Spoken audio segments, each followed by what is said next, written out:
बच्चे बड़ों को अच्छा रहता है, गधी का दूध पिलाओ। बच्चों को कफ नहीं होता, निमोनिया नहीं होता, खांसी नहीं होता, कमजोर नहीं होता। गधी का दूध पिलाओ, गधी का दूध।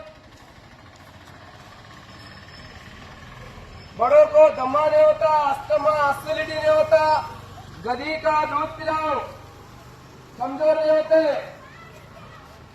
कोणा गावचा आहे हो? नांदेड. काय काय होते नेमका फायदा याच्यापासून? सर्दी, खोकला, कफ, निमोनिया होत नाही, हा पोटात येत नाही, हा लेकराला कमजोरी वाढू देत नाही. हा व्यवसाय राजा मस्त निवडला तुम्ही तर बाबा. हा दूध देतात राहतात सगळं. मग हे तुम्ही दूध ताबडतोब काढता काय? ज्याला पाहिजे म्हणजे त्यांना समोर काढून द्यायची. बरं काय रुपये कसं असते रेट त्याचा? ते 200 रुपयाला असते एवढं दूध. 200 रुपयाला. मायबून म्हशी सोडून कधी वाजवायला पुरतात मग तर राजा? तसं सगळे घेत नाहीत, कोणाला पटलं त्यांनी घेतात, असं आहे काय? ज्यांना पाहिजे त्यांनी घेतात. किती जण आले आहे तुम्ही इकडे? 20 गदे 20 गड्डे घेऊन आले. बापरे ये तो बढ़िया बात हो गई यार. सगळ्या लोकांना असं लहान पाया मोठ्या पाया सगळ्याला देतात, लहान मोठ्याला. बरं बरं चांगला असतो द्यायचं. मग दाखवा गदीचं नाव काय आहे? कधीचं नाव नसते, कधीच असते ते. गदीच असते ते. असं आहे भाऊ 200 रुपयात 20 ml दूध. मग आता विचार झाला आता 5-6 गद्या घ्या काय